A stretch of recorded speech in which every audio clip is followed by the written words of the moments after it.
नव माने रे तेने कर्म कर्म नव बांधे अब ते शिर धनुषण साधे रे हे वो मार्ग श्री वल्लभ बरनो रे हे वो मार्ग श्री वल्लभ बरनो रे जान नहीं कर विधि हरनो रे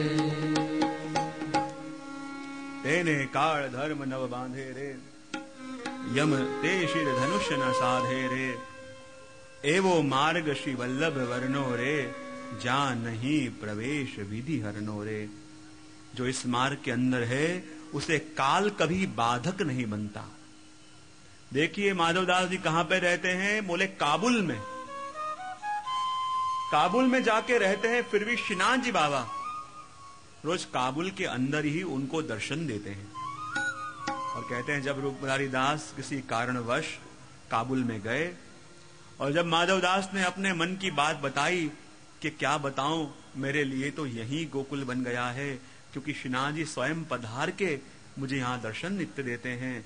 रूप मुरारी दास के मानने में बात नहीं आई, तुम तो इस म्लेच्छ भूमि में रहते हो, तो क्या स्वयं शिनाथ जी यहाँ आके दर्शन देते हैं? बोले हाँ। कोई निश्चित तिथि का उन्होंने पूछा, इस दिन आज मुझे बताओ शिनाथ जी ने क्या वस्त्र धराए हैं, क्या श्रृंगार धराए हैं, मस्तक पे क्या धराया है। जैसा जैसा माधवदास जी ने वर्णन किया रूप मुरारी दास ने लिख लिया। और जब वापस आए ब्रिज में, रामदास जी मुखिया जी से पूछा, कृपा करके बताओ इस तिथि को, इस दिन शिनाथ जी बाबा ने क्या धराया था। और बराबर उन्होंने भी वही लिख के भेजा कि जो वस्तु माधवदास ने करी थी। और पता चल गया कि पुष्टि जीव को काल कभी बाधक नहीं आता, चाहे वो कहीं भी हो, कभी भी हो, ठाकुर जी उस जीव के ऊपर अनुग्रह करते ही हैं। ठाकुर जी उस जीव के ऊपर अपनी कृपा सदैव रखते ही हैं। ये बात आपने करी।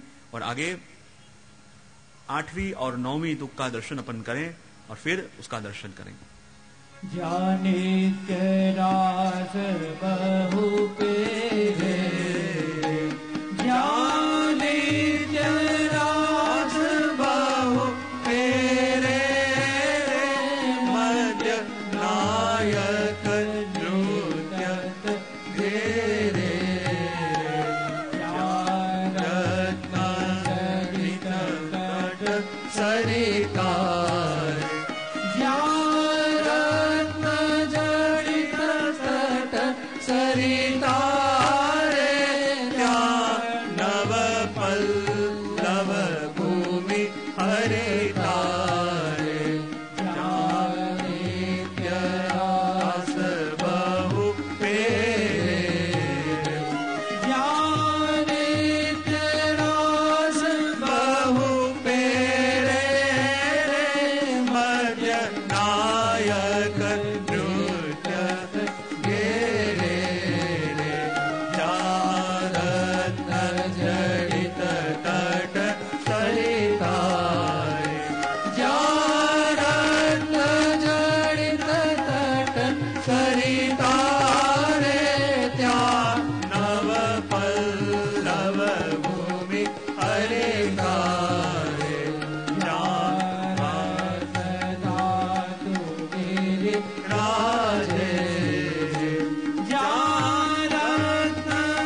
जानो रे जानी अहर्निश गाए बखानो रे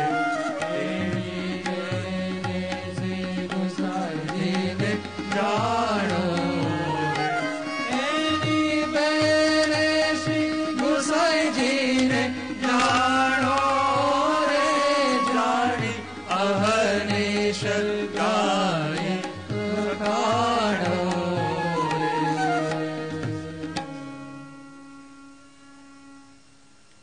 दो पंक्ति के अंदर सुंदर वर्णन किया उसी व्रज का, उसी नित्य गोलोक धाम का कि जहां ठाकुर जी नित्य रास करते हैं। जहां नित्य रास बहु पेरे रे मध्य नायक नित्यत घेरे रे, जहां रत्न जड़ित तट सरिता रे, त्या नव पल्लवित भूमि हरिता रे।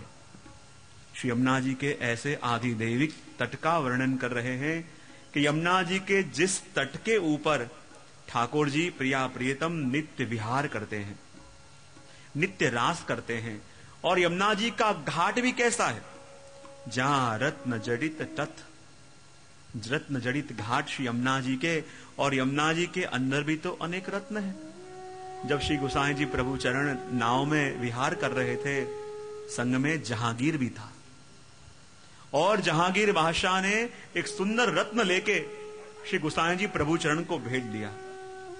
श्री गोसाई जी ने कहा, बादशाह ये रत्न आपने मुझे दे दिया? क्या हाँ दे दिया। फिर पूछा, ये आपने मुझे दिया? बोले हाँ दे दिया आपको।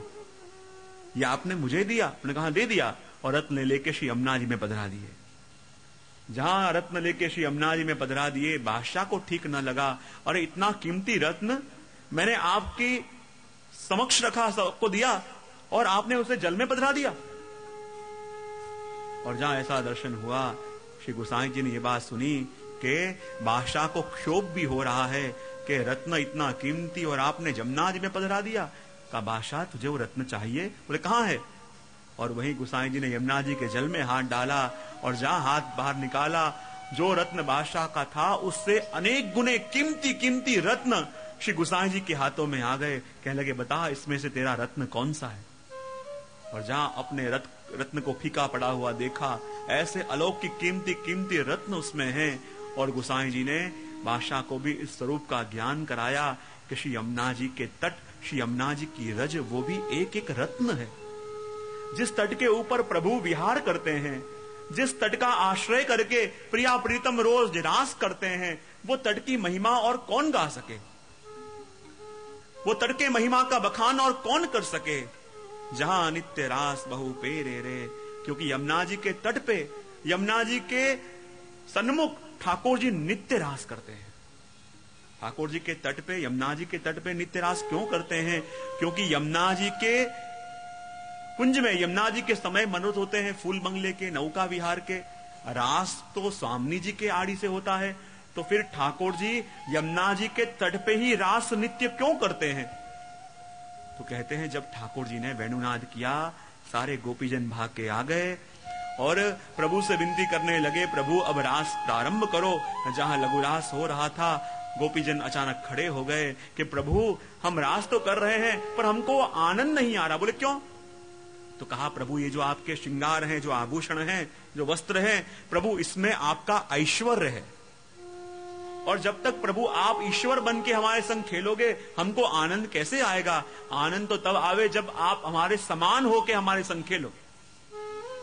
प्रभु ने विचार किया, इन श्रृंगार में तो ऐश्वर्य है, और ऐश्वर्य वाले श्रृंगार भूमि को स्पर्श नहीं करा सकते, तो कोई सखी तुम में से इन वस्त्र श्रृंगार को संभाल के बैठो, तो फिर रास होए, तो रास का सुख मिले।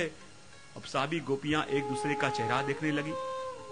युगो युगो तक तपस्या करी, युगो युगो तक साधना करी, तब जाके ये दिन हमको देखने को मिला कि ठाकुर जी के तट पे रास हो रहा है, यमुना जी के तट पे रास हो रहा है। और जहां